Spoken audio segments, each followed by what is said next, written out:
ഞാനാണ് എന്റെ ഉമ്മ. ആര് പറഞ്ഞു? ആരൊക്കെ എന്തൊക്കെ പറഞ്ഞാലും നീ തന്റെ അമ്മയില്ലാതാവൂ. ഞാൻ അവൾക്ക് അശ്വതി എന്ന് പേരിട്ടു, അച്ചു എന്ന് വിളിച്ചു. എന്റെ കയ്യിൽ അവളെ കിട്ടിയ ദിവസം അന്ന് അവളുടെ പിറന്നാളായി. ആ മഴയത്ത് ഒരു കുടയായി വന്ന ആളാണ് ബെൻസ്.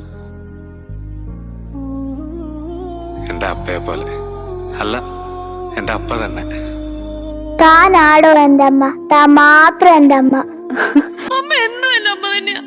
ഞാനും വേണം പോളാം, അങ്ങനെയല്ല നിനക്ക് ജീവിക്കണ്ട. ആരും സമ്മതിക്കണമെന്നില്ല.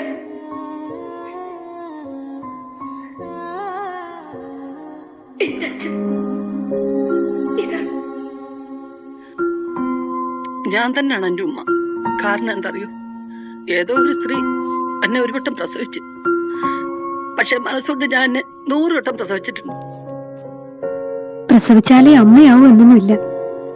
പ്രസവിച്ചതുകൊണ്ട് മാത്രം അമ്മയാവണമെന്നുമില്ല. നമുക്കിവനെ അങ്ങ് തിരികെ കൊണ്ടുപോയാലോ? ഞാൻ വളർത്തിക്കോളാം. സാർ അവരോടൊന്ന് പറയൂ. എന്നെ മുതലാളിന്ന് വിളിക്കാൻ പാടില്ല എന്ന് ഞാൻ നിന്നോട് പറഞ്ഞിട്ടില്ലേ? പിന്നെ എന്ത് വിളിക്കാനാ പറഞ്ഞിട്ടുള്ളത്? പറയടാ. അപ്പച്ചൻ. എന്തെന്ന്? അപ്പച്ചൻ.